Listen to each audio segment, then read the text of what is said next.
ഇന്ന് K P Sasikala പ്രസംഗിക്കുന്ന ഒരു കാര്യം, ദലിതരുടെ ആദിവാസികളുടെ പാട്ട് എന്ന് പറയുന്ന സംഗതിയാണോ റാപ്പ്? അവർക്ക് എന്തെല്ലാം പ്രാചീന കലകളോ പൗരാണിക അവരുടെ പരമ്പരാഗത കലാരൂപങ്ങളുണ്ട്. ഇതാണോ അടിസ്ഥാന വർഗ്ഗക്കാരൻ്റെ പാട്ട്? റാപ്പും ആദിവാസികളും റാപ്പും ദലിതരും തമ്മിൽ എന്താണ് ബന്ധം? ശ്രീലങ്കയിലെ കുടിയേറ്റക്കാരായ ഒരാൾ അവിടെ നിന്ന് കൊണ്ടുവരുന്ന സാധനങ്ങൾ നമ്മോട് അടിച്ചേൽപ്പിക്കേണ്ട കാര്യമുണ്ടെന്നൊക്കെ ചോദിക്കുകയാണ്.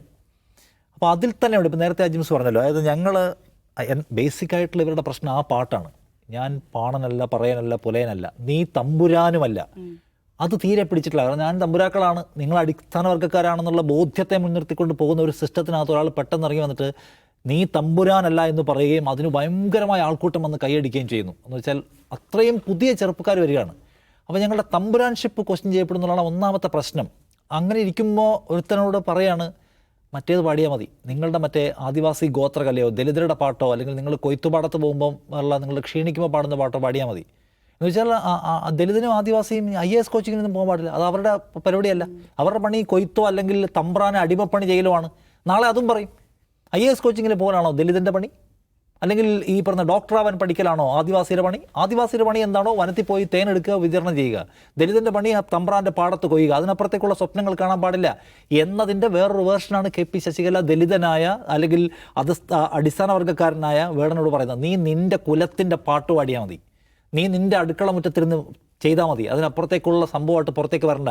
ഇവിടെ വലിയ റാപ്പ് പാടാനും ഇവിടെ വലിയ ക്ഷേത്രകല അവതരിപ്പിക്കാനും ഇവിടെ മാസ് പരിപാടികൾ സംഘടിപ്പിക്കാനും ഞങ്ങൾ അവർ അപ്പർ ക്ലാസ്സുകാരുടെ ഉണ്ടെന്ന് ആ പറഞ്ഞതിൻ്റെ മലയാളം അത് പറയാൻ ശ്രമിക്കുകയാണ്. അപ്പോൾ RSനെ സംബന്ധിച്ചുള്ള ബേസിക് ഇഷ്യൂ എന്താണ്? കാസ്റ്റ് എന്ന് പറഞ്ഞ ഇഷ്യൂവിനെ ക്വസ്റ്റ്യൻ ചെയ്യുന്നുണ്ട്. കപട ദേശീയവാദികളായ നേതാക്കൾ രാജ്യത്ത് കുഴപ്പമുണ്ടാക്കുന്ന ഇയാൾ പാടുന്നുണ്ട്. അത് അവരെ ഡിസ്റ്റർബ് ചെയ്യാണ്. കാരണം അവർ നേരത്തെ പറഞ്ഞ പോലെ അവർ ഉണ്ടാക്കിക്കൊണ്ട് വരുന്ന ഒരു ബബിള് പൊട്ടാൻ പോകുന്നതിൻ്റെ പേടി അവർ പലതരത്തിൽ നേരത്തെ മുതലേ ശ്രമിക്കുന്നുണ്ട്. ആദ്യം ചെയ്തുകൊണ്ടിരുന്നത് വേടന് വലിയ സ്വീകാര്യത കിട്ടുന്ന റീലുകളൊക്കെ വരും. നിങ്ങൾ നോക്കിയാൽ കാണും, താഴെ പോയിട്ട് ഇതാണോ പാട്ട്, ഇവൻ ആരാണ്, ഇവൻ അനാവശ്യ പ്രശ്നം ഉണ്ടാക്കാമെന്ന് പറഞ്ഞിട്ട് ഫേക്ക് ഐഡികളിൽ നിന്നും അല്ലാതെയൊക്കെ ഭയങ്കരമായ ആളുകളൊന്ന് കമൻറ്റ് ചെയ്തിരുന്നു. ആദ്യത്തെ ഓപ്പറേഷൻ സ്റ്റൈൽ അതായിരുന്നു.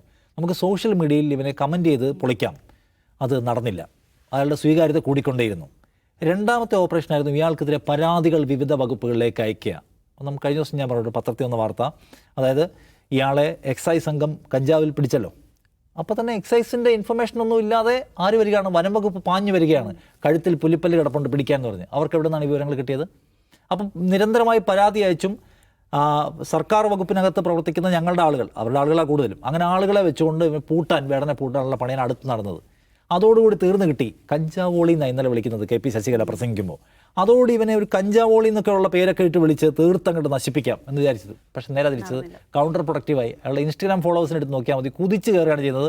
കഴിഞ്ഞ ദിവസത്തെ പരിപാടിയിലൊക്കെ ആൾ കൂടിയിട്ട് നിൽക്കാൻ നിവൃത്തിയില്ല. അത്രയും അയാളുടെ പോപ്പുലാരിറ്റി സർക്കാർ എന്ന് വെച്ചാൽ അയാളെ പൂട്ടാൻ ശ്രമിച്ച സർക്കാർ. വനമന്ത്രി ആദ്യം പറഞ്ഞത് രണ്ടാമത് പറയുന്നത് നമുക്കറിയാം.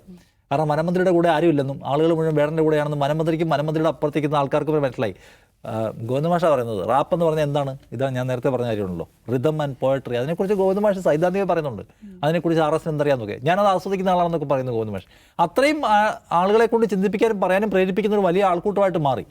അപ്പോൾ പണി പാളി എന്ന സംഘത്തിന് മനസ്സിലായി. കാരണം നമ്മൾ ഇത് വെച്ചത് കമൻ്റ് ഇട്ട് പൊളിക്കുക, സോഷ്യൽ മീഡിയയിൽ ഹെയ്റ്റ് ക്യാമ്പയിൻ ചെയ്ത് പൊളിക്കുക, അത് കഴിഞ്ഞാൽ പിന്നെ നമ്മൾ പരാതി കൊടുത്ത് പൊളിക്കുക, കഞ്ചാവ് കേസ് ശേഷം പുലിപ്പല്ല് കേസ് കുടുക്കി പൊളിക്കുക, നടന്നില്ല. ഇനി നേരിട്ട് രംഗത്തിറങ്ങുകയല്ല നിവൃത്തിയില്ല. അപ്പോൾ പ്രധാനപ്പെട്ട ആളുകൾ, സൈദ്ധാന്തിക രൂപമുള്ള ആളുകൾ രംഗത്തിറങ്ങുന്നു. വേടനെ നേരിട്ട് വിമർശിക്കാം, വേടൻ ഹിന്ദു സമാജത്തിനെതിരാണ് എന്ന് പറയാണ്. ഈ സമാജം എന്ന് പറഞ്ഞാൽ ഇവർ സമാജം എന്ന് ഉദ്ദേശിക്കുന്നത് തന്നെ ഇവരുടെ ഒരു ഗ്രൂപ്പ് ഓഫ് ആളുകളുടെയും അതിൻ്റെ തലപ്പത്തിരിക്കുന്ന ആളുകൾക്കാൻ തോന്നുന്നു. സമാജം എന്ന് പറയുന്നത് ഇവർ പുറത്ത് പറഞ്ഞു വെച്ചിട്ടാണ്, എല്ലാം കൂടെ കൂട്ടാണല്ലോ. അപ്പോൾ അതിനകത്ത് ഞാൻ നിൽക്കുന്നുള്ള ഫീൽ ആർക്കില്ല, വേടനില്ല. ഞങ്ങൾ നിരന്തരം അവഗണന അനുഭവിക്കുകയാണ് എന്നാണ് പറയുന്നത്. മധുസാർ എന്തൊക്കെയോ ചോദിക്കുന്നുണ്ട്, മറ്റേതെങ്കിലും മതത്തിൽ നവോത്ഥാനത്തിൻ്റെ ആളുകളുണ്ടോ? അയ്യങ്കാളി എന്ന് പറഞ്ഞ ആൾ, അയാളെ ഹിന്ദു വിരുദ്ധരാക്കാൻ ശ്രമിക്കുകയാണ്. ശ്രീനാരായണ ഗുരുവിനെ ഹിന്ദു മതത്തിന് പുറത്തേക്ക് കൊണ്ടുപോകാൻ ശ്രമിക്കുകയാണ്. ഇതൊക്കെയാണ് വേടൻ ചെയ്യുന്ന കാര്യമെന്നാണ്. അപ്പോൾ നവോത്ഥാനം എന്ന് പറഞ്ഞാൽ വേറെ ഏതെങ്കിലും മതത്തിൽ നവോത്ഥാന നായകന്മാരെ കാണാൻ പറ്റുമെന്നാണ്. ഈ നവോത്ഥാന നായകന്മാരൊക്കെ എങ്ങനെയാണ് ഉണ്ടായത് ഈ മതത്തിനകത്ത്? ഈ നവോത്ഥാന നായകന്മാർ ഉണ്ടാവാനുള്ള അടിസ്ഥാന കാരണം അവർ നേരിട്ട് ജാതീയമായ വിവേചനത്തിൽ പൊറുതിമുട്ടിയിട്ടല്ലേ ഇതെല്ലാം മാറ്റണമെന്ന് വെച്ച് ആൾക്കാർ ഇറങ്ങിയത്. അതിനെക്കുറിച്ച് പക്ഷേ RS സംസാരിക്കുകയേ ചെയ്യില്ല.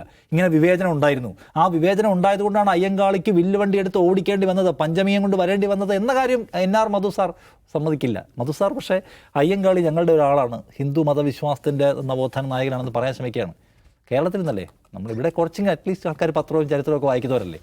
അതുകൊണ്ട് ഇത് സമീപകാലത്ത് RSS എടുത്തിട്ടുള്ള, RSS അവരുടെ കയ്യിലുള്ള പോലീസിനെയും പട്ടാളത്തിനെയും എക്സൈസിനെയും വനംവകുപ്പിനെയൊക്കെ ഉപയോഗിച്ച് ആഞ്ഞ് പരിശ്രമിച്ചിട്ടും സമീപകാലത്ത് നല്ല ഗംഭീരമായി പൊളിഞ്ഞു പോയിട്ടുള്ള എപ്പിസോഡാണ് എന്നാണ് ഈ എപ്പിസോഡിനെ കുറിച്ച് എനിക്ക് പറയാനുള്ളത്.